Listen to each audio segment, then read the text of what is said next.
Hello, and welcome to my channel. My name is Austin Alves, and I'm going to be interviewing people to learn about different careers and how to live a meaningful and fulfilling life.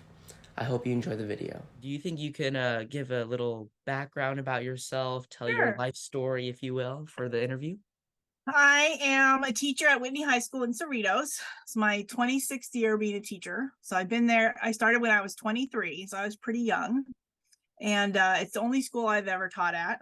But I'm really proud of the fact that I'm in public education as opposed to private education, because that was something I had considered when I was in college if I wanted to go to teach at a private school or teach at a public school. And I do believe in the whole preparing the next generation to be good citizens. So I opted for being in a public school. Um, does that answer that question? Mm-hmm. Okay. Um, what was your upbringing like? Is that where you want me to go next? Uh-huh. Yeah, sort of. Okay. How did you get into So where you are now? I was born and raised in a Christian family in Mira Mesa in San Diego. And my father was a college professor. He's retired now. And my mother was a tax consultant, and she's retired now. So my dad is 80 and my mom is in her 70s, and they're still married. They've been married for over 50 years. So I had a really stable family. I have one brother who is younger than me. He's also a redhead. Both of my parents do not have red hair. So it's kind of this joke, like, where did the red hair come from? Because it's kind of rare to have two kids with red hair. My Mm-hmm. brother is a redhead, and I just have the one brother. I don't have any other siblings. And something that I think made life meaningful at that time was that we were involved in the church. And so my youth group was at the church. School was, I went to public school, but then we had youth group on like Tuesdays and Thursday nights where we would meet other kids from other schools, and we became friends in church. So that was really important to me, helped shape my identity growing up, right? Like who I want to be and what kind of person I want to be when I get older. So that really Mm-hmm. was important for me. At what point did you decide to become a teacher and why? I don't really remember that. I remember that when I was a kid, I used to line up my animals and teach them stuff, my stuffed animals. So I Mm-hmm. remember that. And then my junior year in high school, I had a really good English teacher and a really good history teacher and a not so good science teacher. So I thought, I bet I could do this. And I think that I could do it well. So I kind of thought I wanted to be a teacher. My father is a chemistry professor, was. And so I thought I would teach high school chemistry. So I started out as a chemistry major and took organic chemistry, and it was really tough. And I didn't really like it as much as I thought I did. So the same year I was doing that, when I came into college, I had passed the AP test for humanities classes, so I didn't have to take English and history. And so I could jump right into the sciences. And then I took, for an elective, I took Renaissance and Reformation class. And then I had to research a paper. The same weekend, we had to redo a lab because we messed up on the lab. And I was like, I'm not excited to be in the lab on Saturday, whereas my lab partners were so excited to be there. I thought, this is not what I want to do. And then I researched, and I thought I'd rather research history than research science. So I changed to become a history major. Yeah. Mm-hmm. And I'm teaching history, and I've been teaching history. Well, I've actually taught science 2 years. I taught seventh grade science one year. I taught eighth grade science one year at Whitney. Mm-hmm. But the rest of it's all been mostly U.S. history. So, Mm-hmm. which I love U.S. history. That's my favorite. So, Mm-hmm. I was just gonna follow up with that. Why do you have, or do you have any particular leanings to an area in history, and so why? my favorite class that I took in high school was AP Art History. Mm-hmm. So I decided to teach art history. The principal finally said that we could have it on our campus, and I had to get an art credential. So technically, I could teach art classes too, and Mm-hmm. that took me quite a while to get that art credential. It was a lot of work, but So anyway, so that's why I'm still teaching AP art history, because I got the art credential, which I really like that class too. I guess it's kind of a toss up. I've been doing US history for so long that I would say that's my favorite, but my new favorite would be AP art history. Mm-hmm. It's global. We get to look at religions as they move around the world and how art interferes with, or how art portrays different religions and power and authority. And it's really it's a good class. So I'm pretty happy. The question here was one of them, what makes you happy or makes you meaningful? And I think a teacher gives you a certain meaningful life, right? Like I kind of believe in the whole idea of making each generation better, and Mm-hmm. yeah, I really do believe that that's why we have public education, to make our representative democracy better. Like we want kids to go out and vote and be involved in our country. So Mm-hmm. mhm. Did you ever consider changing professions at any point in your life? So in 2014, I had an extreme mental health breakdown, and I was hospitalized, and I was out of school for 3 months. And I thought that I might not be able to return to the high stakes of all the stress that we have at Whitney. I Mm-hmm. thought that I would go back to Target, because I worked at Target while I was getting my teaching credential. And I love Target compared to like Walmart or compared to other stores. They have a really good business model and they promote within and also other stuff. And I thought, I can't teach anymore. I'm going to have to go work at Target. And I was able to recover. My body adjusted to the medication. I used to be a part-time teacher, and now I'm back to full-time. So I'm teaching 5 classes. And yeah, that was the only time that I ever really thought, when I was really young, I thought I might go into administration, but before I turned 30, I was like, I don't want to go into administration. I want to be in the classroom. So no, I haven't really seriously considered changing my career. I started teaching in 1998. So it's been a while. But What would you say is the most important lesson you've learned while teaching? while teaching, the most important lesson I learned while teaching, I'm surrounded by a lot of kids that are very smart. And so sometimes they have questions that I don't know the answer to. And I have to be okay with that because they ask. And now it's like, if I forget a date or forget something, I'll have the kids look it up on the computer. But sometimes kids ask questions that are tough questions, right? So now I'm more confident in saying like, well, let's talk about it or find out about it. When I was young, that was really hard to do because I think they saw me as they knew that I was young, right? I was only in my 20s. But now I've got a little bit of street cred, right? So I don't know. Does that answer the question? Mm-hmm. Okay. What about specifically history? What have you learned in the study of history? Well, because I grew up in the 1980s and into the 1990s, I did take AP US history when I was in high school, but there were some things we did not study. One of the things we did not study was the Japanese internment during World War II. So I didn't graduate from high school knowing that. Mm-hmm. So then when I got to college as a history major in college, we learned about it. And I just thought, how do we leave some of these things out of US history? So what I've been trying to do over the past X amount of years that I've been teaching is to include stories that are not the mainstay from American history, right? Like try to include ethnic voices, try to include more of the experiences of the non-white in the United States.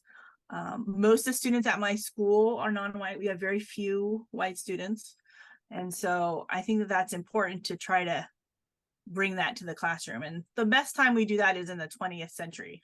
After the Civil War, we start looking at more stuff. So I've learned a lot more about culture being at Whitney too from the students. Well, some of the students taught me how to use chopsticks. So there you go. Okay, one quick fun question. What are some things that you like doing in your free time when you're not teaching or grading? I watch a lot of TV still. I think that's because I'm from the 1980s. I like to relax. I'd rather watch TV than play on social media. We have Netflix and Hulu and a whole bunch of stuff. We like to go on vacations. I like to go to the beach with my dogs, take the dogs on a walk. Yeah, those are kind of things I've done. I used to do scrapbooking. I don't know if you know what scrapbooking is, but I like to do some artistic things to kind of get that other side of your brain working. So I took some art classes, and I want to sign up for another art class because I think that I learned a lot, and I think I could learn more about being a better oil painter. So I have the supplies. I just need to sign up for another class. So yeah. All right. Now shifting towards sort of the more philosophical side Okay. of the interview, I guess. Okay. What, if you had to sum up into one word, what is the most important thing in life to you? Can be a like concept, a value, a person, an object. Well, I guess it would be a person. I know it sounds, I mean, I'm expected to say this, or I expect myself to say, but I would think my answer would be Jesus. So because I do believe in Jesus Christ, he's always there. And it's hard to explain for people who don't really have a faith, but it helps me with my identity. It helps me with feeling good about myself, finding what's the purpose of life. I found that just by having a relationship with Jesus Christ. And so I would have to say that one most important thing in my life would be Jesus, right? Second would be my husband. I don't know what I'd do without him, but if I lose my husband, I still have Jesus. You can never lose Jesus. So that does, concern me, right? Like we're all a car accident away from losing someone we love. And so, yeah, so I would say that. You mentioned you found sort of your purpose in life through Jesus. What would you say for you your purpose in life is? To be a teacher. So I also do that at my church. Now, right now I'm on like a missions board, and we're teaching people about missions around the world. I'd like to get involved with the teen youth group, so I might try to do some of that. But I've led Bible studies before and worked with children in Bible quizzing and teenagers in Bible quizzing, which is kind of like a history bee, but it's about the Bible. So I've done that. Trying to use my talents. So kind of like the belief is that God gives every person a certain talent. And so you need to find that talent and use that talent. And then that's what makes you whole or makes you complete, right? Like finding that out. And so there's like, they call them a gifts test. Like, what are your gifts? And every time I take that test, because it's like you plug in like what you think about stuff, it always says teaching. I always get, that's like always in my top 5, right? Hospitality is one of mine too. So anyway, I've always landed up in that area. And so I try to do that at my local church as well as being a teacher at school in the classroom. I know you touched a little bit about this earlier, but just to expand on it some more, why is teaching so meaningful to you? Why is it so meaningful to me? Well, I originally, so I had all these ideas when I was young. There's a movie out called, it was out when I was in my 20s, and it was called Dangerous Minds. And it had Michelle Pfeiffer was the lead. And she goes into the inner city and encourages all these students that are in gangs and in drugs, and encourages them to get an education and to graduate from high school. So that's what I thought I was going to do. I was going to go teach in Los Angeles, and work with kids who are in gangs. And then I got a job at Whitney High. And at the time that I got the job at Whitney High in 1998, we did have some gang problems with Korean gangs. And they go for extortion and a couple of other things. And so I was kind of aware of that and tried to help that out. And it's not really a presence on our campus anymore, but it kind of was in 1998, 99, 2000. But I haven't experienced any of that spilling over into the classroom, like what I think happens in some more rough neighborhoods. So, but that's where I thought I would be. And then I thought that's how I'd make a difference. Now I'm making a difference by helping kids get into college, to prepare them for college and prepare them to be a better citizen. I really do that. I taught civics for a couple of years, and so that kind of ties into that too. But I would prefer to teach the US history, get kids interested so that when they watch the news or watch the debates and feel empowered that they can vote, I feel that I've done my job if I can do that. So you'd say it's like about making a difference, helping the next generation to Yes, become better. absolutely. I would like to see all my kids really reach, all my students. I call them kids because I don't have any of my own kids. So I call my students kids. But I'd like to see all my kids, happy with life, and that they are able to follow their dreams and what they want. And sometimes, kids can't get into the college that they want to, but it's part of how you deal with that and being excited to be where you are in that moment. Like, I'm very excited to be a Whitney teacher.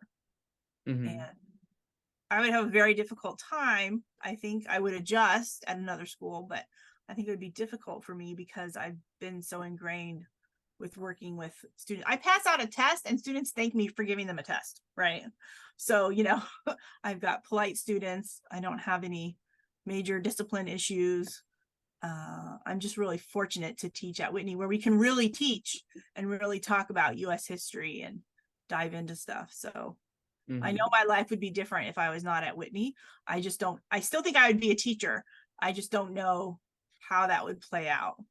So I've interviewed a few other people who have also had this theme of like service, of helping other people in their lives. And part of it was, I interviewed one man and he said that for him it was about leaving a legacy on the world. Do you think that you derive fulfillment? Do you think that teaching is a fulfilling thing and that that's going to be part of what your legacy is? I'd like to think that would be part of my legacy. It's really nice when students return to our school that are alumni. And I always find that exciting because I like to know what they're doing. Now, since we have Facebook, a lot of alumni are on Facebook. Now, the younger alumni that's just graduated the past year or two, they're not as much on Facebook. So I'm talking about alumni that have been graduated for a longer period of time. And I went to a 2003 had a 20-year reunion during summer. And so I went to that and saw some students that I hadn't seen since they, were in high school. And that was kind of fun. And I'm looking forward to class of 2004 is having a reunion in 2024. And I will go to that as well, see students. And I love it when they come back and visit. It's different because every year when you teach, you get something different. You get a different group of kids, a different feel in the classroom. And then if something happens during the year and you mess it up, you get to start all over with the new year, right? You can always make things better each year. So I don't really look at January 1st at the beginning of the year. I look at August when we come back to school. That's like my new year, right? And so that's when I make like resolutions and do stuff. What do I want to improve on this year and how do I want to make things better? Okay. One final question to wrap up the Okay. interview. And I know you may have saw this on the list, but what is your biggest regret and why? So I was thinking about how much I wanted to share because you're putting this on YouTube, but I guess I don't care too much. We do not have any children. And the only thing that I think I could come up with was not having kids. And we were not biologically able to have kids. And we tried an adoption process, but because I had this mental health breakdown in 2014, I was 40, right, when that happened. And then they said that they didn't feel comfortable placing a child in our home because of my mental health. even though I was on medication, even though I was doing really well. And so that was very difficult for me. I don't know if you've ever heard the expression, when God closes a door, he opens a window. Well, our window was closed too. Like we're not able to adopt children.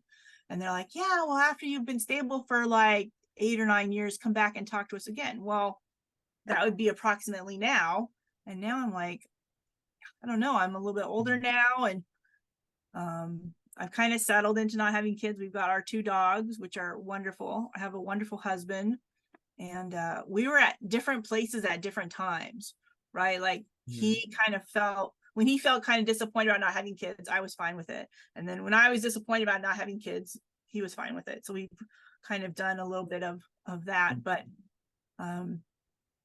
it is what it is on some level, right? Like we're not able to have that. And I think that that's the only thing that would have made my life different. I don't know if it would have made it necessarily better. You know, I hear sometimes about families who lose a child to leukemia or something like that. And I think, oh my goodness, how difficult that would be. And I just don't know the story behind what would have happened if we had children, because there's no guarantees in life, right? Like bad things happen to good people. That would be my biggest regret. If I could go back and do it again, maybe I would have wanted to start the adoption process earlier before. I mean, you don't know when you're going to have a mental health breakdown, but I turned 40 and had my breakdown. So that's what, and I think it was tied a little bit to, I didn't really want to be that woman having a baby after 40. I mean, no women do it, but it's hard on your body to have a baby. Like all my friends had babies in their 30s, you know, so. So that was my biggest regret. And yet we have to accept our life as it is, right? As God planned that out for us. And so, so I still believe that he has a goal for my life, for me to, you know, spread the word and talk about people at church and go to church and just try to, hopefully when people look at me, they see something different. They see that I have a peace that comes from Jesus that other people don't have. So yeah. Thank you so much for sharing, Mrs. Verrett. I really appreciate it. You're welcome. And that just about concludes the interview. Okay. Hello, and welcome to my channel. My name is Austin Alves, and I'm going to be interviewing people to learn about different careers and how to live a meaningful and fulfilling life. I hope you enjoy the video.